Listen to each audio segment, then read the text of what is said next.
Hello friends, இன்றைக்கி நம்ம என்ன பார்க்க போகிறோன்னா பாலிட்டியில் last part, I mean Indian Independence Act of 1947 அதை பற்றி தான் பார்க்க போகிறோம். ஸோ ஃபர்ஸ்ட் இந்த டேபிளை வந்து நான் கடைசியில் எடுக்கிறேன். இதுக்கு முன்னாடி என்னென்னு பார்த்தீங்கன்னா, இந்தியன் இண்டிபெண்டன்ஸ் ஆக்ட் ஆஃப் 1947 எப்படி ஆரம்பிச்சதுன்னா February 20, 1947 British prime minister Clement Attlee இருக்கார் இல்லையா, அவர் என்ன டிக்ளேர் பண்ணியிருந்தார்னா, British rule in India would end by June 30, 1948 British rule வந்து இங்கே எண்ட் ஆயிரும் அப்படின்னு சொல்லி அஷூரன்ஸ் கொடுத்தாரு. அதுக்கப்புறம் என்னாச்சுன்னா, பவர் வந்து அதுக்கப்புறம் யாருக்கு ட்ரான்ஸ்ஃபர் பண்ணுவாங்கன்னா, ரெஸ்பான்சிபிள் இந்தியன் ஹேண்ட்ஸ், ஐ மீன் இந்தியன் பீப்புளில் அப்போ பவரில் இருப்பாங்கள்ல, கொஞ்சம் இன்ஃப்ளூயன்ஸ்டாக அவங்க கைக்கு போயிடும் அப்படிங்கிற மாதிரி. ஸோ இந்த அனௌன்ஸ்மெண்ட் வந்து ஒரு அஜிடேஷன் யார் க்ரியேட் பண்ணதுன்னா, முஸ்லீம் லீக் இந்த சைடு. ஸோ அவங்களுக்கு வந்து என்ன கேட்டாங்கன்னா, எங்களுக்கு வந்து தனி கண்ட்ரி வேணும் அப்படிங்கிற மாதிரி கேட்டிருந்தாங்க. அதுதான் பாகிஸ்தான். ஸோ கேட்டனால ஓகே ஃபைன் அப்படின்னு அகெயின் வந்து June 3, 1947. ஸோ June 3, 1947 என்னாச்சுன்னா, பிரிட்டிஷ் கவர்மெண்ட் வந்து ஒரு கிளியராக ஒரு ஸ்டேட்மெண்ட் கொடுத்தாங்க. ஐ மீன் ஒரு கான்ஸ்டியூஷன் நீங்கள் ஃபார்ம் பண்ணுவீங்க, அதுதான் வந்து என்னென்னா கான்ஸ்டியூண்ட் அசம்பிளி ஆஃப் இந்தியா வந்து நீங்கள் ஒரு கான்ஸ்டியூஷன் ஃப்ரேம் பண்ணுவீங்க.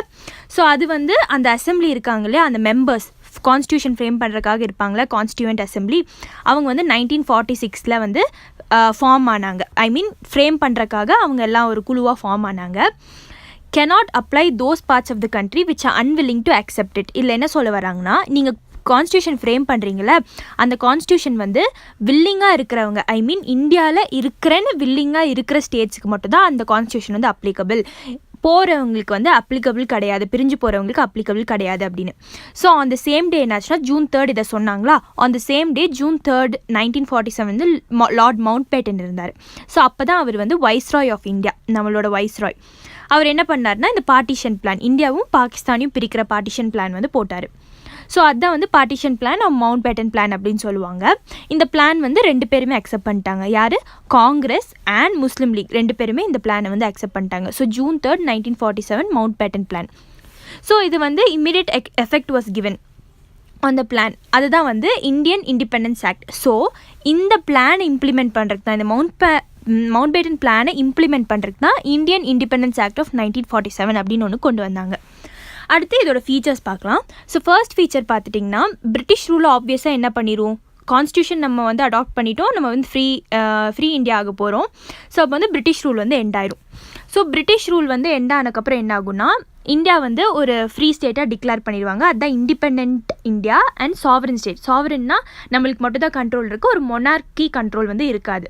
ஃப்ரம் August 15, 1947 அடுத்து பார்த்துட்டிங்கன்னா, it provided for the partition of India. India வந்து என்ன பண்ணுச்சு, பார்ட்டிஷன், யாரும் இந்தியாவும் பாகிஸ்தானும் தனித்தனியாக 2 இண்டிபெண்ட் நேஷன்ஸாக பிரிஞ்சது. Right to secede from the British Commonwealth nation, I mean Commonwealth. So இப்போ பிரிட்டிஷ் காமன்வெல்த்னா என்னென்னா, பிரிட்டிஷ் வந்து இந்தியாவை பிடிச்சி வச்ச மாதிரி, லைக் கேப்சர் பண்ண மாதிரி நிறையா கண்ட்ரீஸை அங்கே இங்கே கேப்சர் பண்ணிக்கும். ஸோ அதெல்லாம் ஒன்றா சேர்ந்து தான் காமன்வெல்த் அப்படின்னு சொல்லுவோம். ஸோ அதுலேருந்து நம்ம என்ன பண்ணிடுவோம், அதுலேருந்து இப்போ இங்கே காமன்வெல்த் இருக்குன்னா நம்ம இந்தியாவும் பாகிஸ்தானும் like we are coming out. So British காமன்வெல்த்லேருந்து நம்ம வெளியே வரோம். அடுத்து third point, it abolish the office of viceroy. ஆப்வியஸாக என்ன ஆகும், இந்த ஆஃபீஸ் ஆஃப் வைஸ்ராய் அப்படிங்கிறது 1858 ஆக்டில் தான் வந்தது. ஸோ அதுலேருந்து என்ன பண்ணும், வைஸ்ராய் அப்படிங்கிற போஸ்ட்டே இருக்காது. And provided for each Dominion. இப்போ வைஸ்ராய் இல்லைனா வேறு ஏதாவது வரணும் இல்லை, இப்போ கவர்னர் ஜெனரல் அப்படின்னு வந்துருச்சு. who will be appointed by the British King on the advice of Dominion Cabinet. இப்போ இந்தியாவில் இருக்கிற கேபினெட் இருக்காங்க இல்லையா, அவங்க வந்து யாரையாச்சும் ரெக்கமெண்ட் பண்ணுவாங்க, அங்கே பிரிட்டிஷ் கிங் இருக்கார் இல்லையா, அவர் வந்து அப்பாயிண்ட் பண்ணுவார் கவர்னர் ஜெனரல் இங்கே. So His Majesty's government in Britain was to have no responsibility with respect to the government of India, Pakistan. அவங்க அப்பாயிண்ட் மட்டும்தான் பண்ண முடியும் தவிர ஒரு ரெஸ்பான்சிபிலிட்டி கிடையாது அவங்களுக்கு. இவங்கள தான் நாங்கள் சூஸ் பண்ணுவேன்னு சொல்லி பிரிட்டிஷ் கிங் வந்து சொல்ல முடியாது. அடுத்து ஃபோர்த் பாயிண்ட் பார்த்துட்டிங்க, it empowered the constituent assembly of the 2 dominions to frame and adopt the constitution. So எந்த கான்ஸ்டியூஷன் வேணாலும் அவங்க அடாப்ட் பண்ணிக்கலாம், அது அவங்க இஷ்டத்தை பொறுத்து. of their respective nations and to repeal any act of the British Parliament. இப்போ என்னென்னா, பிரிட்டிஷ் பார்லிமெண்ட் வந்து இதுக்கு முன்னாடி ஆக்ட் போட்டிருப்பாங்களா, the government of India act of 1919, charter act of 1833, 1853, இது எல்லாத்தையும் வந்து அவங்க ரிப்பீல் பண்ணிடலாம். அதுலேருந்து வேணா எடுத்துக்கலாம், வேணானா விட்டுடலாம். Including the independent act it self. இப்போ இண்டிபெண்டன்ஸ் ஆக்ட் ஆஃப் 1947 இருக்குது, அதுலேயும் வேணுங்கிறத எடுத்துகிட்டு வேணாங்கிறத விட்டுடலாம். ஸோ அது அவங்களோட இஷ்டம் அப்படின்னு சொல்கிறாங்க. அடுத்து ஃபிஃப்த் பாயிண்ட் பார்த்துட்டிங்கன்னா it empowered the constituent assemblies of both the dominions to legislate for their respective territories till the new constitution was drafted and enforced. இப்போ என்னன்னா இப்போ பவர் யாருக்கிட்டையுமே இல்லை இல்லையா, பிரிட்டிஷ் இந்த சைடு நம்ம கான்ஸ்டியூண்ட் அசம்பிளி மட்டும் தான் இருக்கும். ஸோ இந்த கான்ஸ்டியூண்ட் அசம்பிளியில் இருக்கிறவங்க என்ன பண்ணலான்னா இப்போ வந்து லாஸ் மேக் பண்ணலாம், டே டு டே லாஸ் வந்து மேக் பண்ணலாம் அப்படின்னு சொல்லியிருக்காங்க. ஸோ இப்போ யாரும் பவரில் இல்லை, கான்ஸ்டியூண்ட் அசம்பிளி மட்டும் தான் மெம்பர்ஸ் இருக்காங்க, அவங்க வந்து லெஜிஸ்லேட் பண்ணலாம், லா day to day law make பண்ணலாம் அப்படின்னு வந்து சொல்கிறாங்க. No act of British parliament passed after August 15, 1947 was to extend.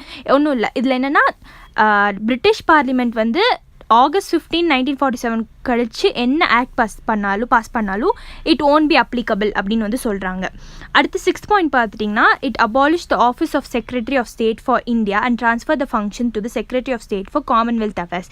இப்போ என்னென்னா அதே 1858 வைஸ்ராய் அப்படிங்கிறது வந்தது, அது கீழே செக்ரட்டரி ஆஃப் ஸ்டேட், அதில் 15 மெம்பர்ஸ் இருந்தாங்களா.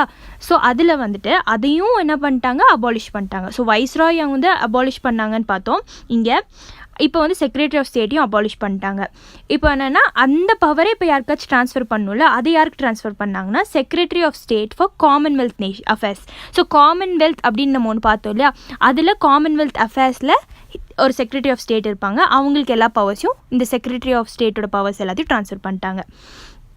அடுத்து 7th பாயிண்ட் பார்த்தீங்கன்னா it proclaimed the lapse of British paramountcy over the Indian princely states and treated relations with tribal areas from August 15, 1947. ஒன்றும் இல்லை, பிரிட்டிஷ் வந்து இப்போ அவங்களோட பவர் இங்கே கிடையாது, அதனால இந்தியன் பிரின்ஸ்லி ஸ்டேட்ஸ் அவங்களுக்கு இருந்த பவரும் ட்ரைபல் ஏரியாஸில் அவங்களுக்கு இருந்த இன்ஃப்ளூயன்ஸும் இனிமேல் கிடையாது, அது வந்து லேப்ஸ் ஆயிடுச்சு அப்படின்னு சொல்கிறாங்க.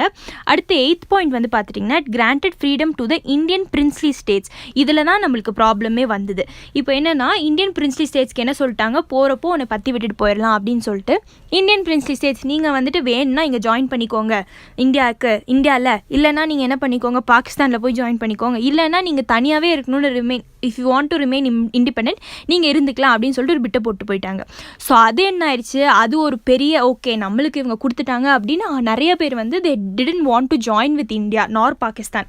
ஸோ அவங்க இண்டிபெண்ட்டாகவே இருந்தால் தானே அந்த கிங் ரூல் அப்படிங்கிறது ஒன்று நடக்கும். ஸோ அப்படி இருக்கணும்னு நினச்சிட்டாங்க.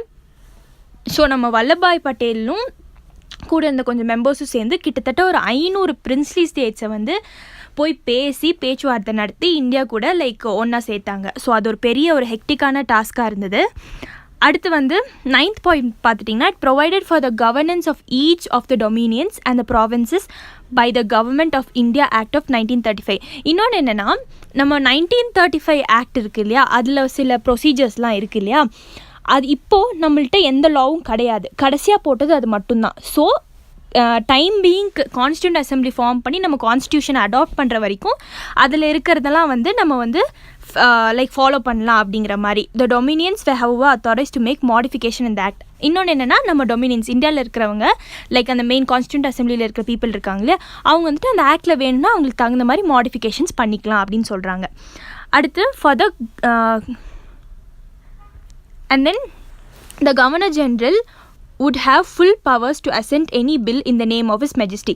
ஸோ இந்த 10th பாயிண்ட் என்ன சொல்கிறாங்கன்னா கிங் இருப்பார் இல்லையா, அவருக்கு வந்து வீட்டோ பவர் அப்படின்னு ஒன்று முதல்ல இருந்தது அண்ட் ரிசர்வேஷன்ஸ் அப்படின்னு ஒன்று இருந்தது. இப்போ இதுலேருந்து என்னென்னா அது எதுவுமே வந்து யாருக்கு கிடையாது, கிங்குக்கு கிடையாது. கிங்குக்கு இருந்து அத்தனை பவர்ஸும் போயிடும். இப்போ அதெல்லாம் எதுக்கு ஆப்வியஸாக ட்ரான்ஸ்ஃபர் ஆகணும், இப்போது அடுத்து கவர்னர் ஜென்ரல் தான் இங்கே ஃபிக்ஸ் பண்ணியிருக்காங்க. ஸோ அந்த ஃபுல் பவர்ஸும் கவர்னர் ஜென்ரலுக்கு ட்ரான்ஸ்ஃபர் ஆயிரும். And the governor would have full power to assent any bill. இப்போது இது வந்து எப்படி இருக்குது, பிரசிடெண்ட்டுக்கு சம்மந்தமாக இருக்குது. எனி பில்லோட அசென்ட் வந்து கவர்னர் ஜென்ரலோட பெர்மிஷன் நம்மளுக்கு தேவை. And then in the name of his majesty.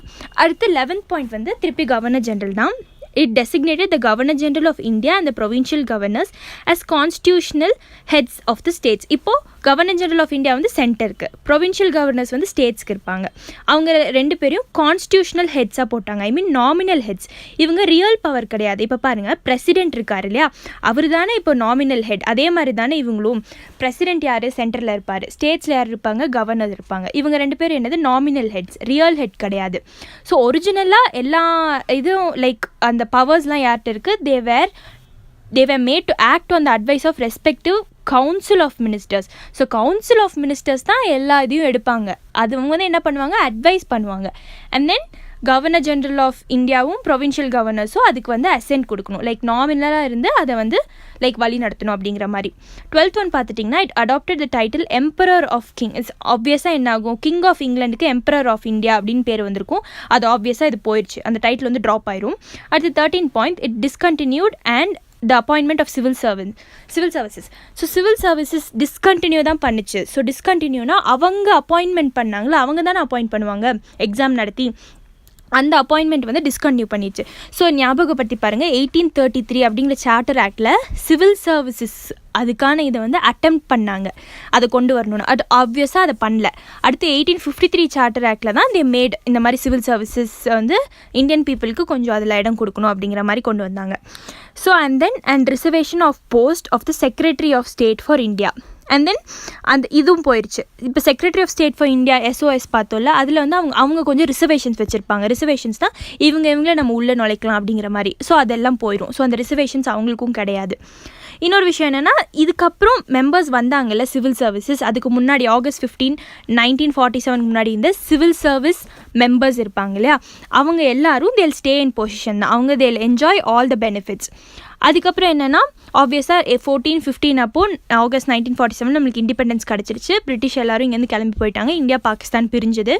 அதுக்கப்புறம் லார்ட் மவுண்ட் பேட்டன் தான் என்னவா இருந்தார், வைஸ்ராயாக இருந்தார். அப்போ இப்போ என்ன ஆயிருந்தா, வைஸ்ராய்ங்கிற போஸ்டிங் அழிச்சிட்டாங்க, அதனால கவர்னர் ஜெனரல் ஆயிடுவார் அவர். So governor general of the new dominion of India. அப்புறம் வந்து அவர் என்ன பண்ணுவார்னா, ஜவஹர்லால் நேரு தான் new first prime minister of independent India ன்னு சொல்லி he'll sworn. And then what will happen, the constitution of assembly வந்து ஃபார்ம் பண்ணியிருப்பாங்க 1946ல. அதுதான் வந்து என்னென்னா, அந்த கான்ஸ்டியூஷன் நம்ம பார்லிமெண்ட் அப்படிங்கிறோம், அந்த கான்ஸ்டியூண்ட் அசம்பிளியை தான் ஆஃப் இந்தியன் டொமினியன். ஸோ இதோடு வந்து இந்த சாப்டர் முடிஞ்சது. இப்போ நம்ம வந்து அதோட டைம் லைன் பார்க்கலாம். இந்த ஃபுல் இதையும் பார்க்காதீங்க, நான் இதில் இம்பார்ட்டன்ட் பாயிண்ட்ஸ் மட்டும் சொல்கிறேன்.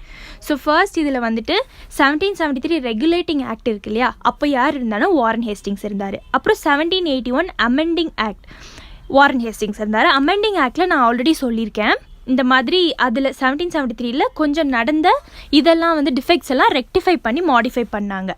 ஸோ அதுதான் வந்து 1781 amending act, also called of act of settlement அப்படின்னு சொல்லுவாங்க. இது ஆல்ரெடி ப்ரீவியஸ் UPSC கொஸ்டினில் கேட்டிருந்தாங்க. அடுத்து 1784 நம்மளுக்கு தெரியும் பிட்ஸ் இந்தியா ஆக்ட், அப்போ வாரன் ஹேஸ்டிங்ஸ் தான் இருந்தார். அடுத்து 1813 சார்ட்டர் ஆக்டில் மின்டோ 1 அப்படின்னு இருந்தார். ஸோ இந்த 1813 ஞாபகம் வச்சுக்கோங்க, இது ஸ்பெக்ட்ரமில் வரும். என்ன வரும்னா, மோனோபொலி. இப்போ ஈஸ்ட் இந்தியா கம்பெனிக்கு மோனோபொலி கொடுத்துருந்தாங்க இல்லையா பிரிட்டிஷ் க்ரௌனு, அதை வந்து கேன்சல் பண்ணிடுவாங்க. ஆனால் 2 விஷயத்துக்கு மட்டும் கேன்சல் பண்ண மாட்டாங்க. என்னென்னா, டீக்கும் ட்ரேட் வித் சைனாக்கும் கேன்சல் பண்ண மாட்டாங்க. எப்போது, சார்ட்டர் ஆக்ட் ஆஃப் 1813. அடுத்து 1813 இன்னொரு விஷயம் என்னென்னா, 1 lakh வந்து அலாட் பண்ணுவாங்க. எதுக்குன்னா, இந்தியன் எஜுகேஷனுக்காகவும் and entry of Christian missionaries. So missionaries என்ன பண்ணுவாங்க, ஆப்வியஸாக வந்து இங்கே ஸ்கூல் செட்டப் பண்ணி கிறிஸ்டியானிட்டியை வந்து பரப்புவாங்க. ஸோ அதுதான் நடந்துட்டு இருந்தது. 1 lakhங்கிறது அப்போ ஒரு பெரிய அமௌண்ட். அதுக்கப்புறம் ஞாபகம் வச்சுக்கோங்க, 1833 யார் இருப்பா, சார்ட்டர் ஆக்ட் நடந்திருக்கும். அப்போ கவர்னர் ஜெனரல் வந்து வில்லியம் பென்டிக் இருந்திருப்பார். அடுத்து 1853 ஆக்டில் டால்ஹவுசி இருந்திருப்பார். அப்புறம் 1858 நம்மளுக்கு ஞாபகம் இருக்குது, 1858 நம்மளுக்கு அந்த இந்தியன் இண்டிபெண்டன்ஸ் ஆக்ட் ஆஃப் 1858 போட்டிருப்போம். அதில் என்ன இருக்கும், அப்போ தான் பிரிட்டிஷ் க்ரௌன் வந்து பவர் எடுத்திருப்பாங்க, அப்போ தான் வைஸ்ராய்ங்கிற போஸ்டிங் வந்திருக்கும். ஸோ கவர்னர் ஜெனரல் வந்து வைஸ்ராயாக மாறியிருப்பாங்க இப்போதுலேருந்து. So first viceroy is Canning, அந்த லாஸ்ட் கவர்னர் ஜெனரல் ஆஃப் இந்தியாவும் கேனிங் தான். அடுத்து 1892 இந்தியன் கவுன்சில்ஸ் ஆக்ட் இருக்கு இல்லையா, அதில் வந்து லான்ஸ்டவுன் இருந்தார் வைஸ்ராயா. அப்புறம் 1909 நம்மளுக்கு தெரியும், 1909 Minto Morley Minto reform. So அதில் வந்து மின்டோ 2 அவர் தான் வந்து வைஸ்ராய். அப்புறம் 1919 கிளெம்ஸ்ஃபோர்ட், அதுவும் நம்மளுக்கு தெரியும். அடுத்து 1935 கவர்மெண்ட் ஆஃப் இந்தியா ஆக்ட் அப்போ வில்லிங்டன் அவர் தான் இருந்தார். அப்போ நம்மளுக்கு 1947 ஆப்வியஸாக தெரியும், மவுண்ட் பேட்டன் இருந்தார். ஸோ இதுதான் வந்து இதோட கிரெக்ஸ். ஸோ பார்த்துக்கோங்க, இந்த சார்ட்டை வந்து இந்த ஃபுல் சாப்டரோட ஒரு சின்ன லைக் இதை ஒரு தடவை ரிவிஷனுக்கு யூஸ் பண்ணிக்கலாம். Okay friends, thank you.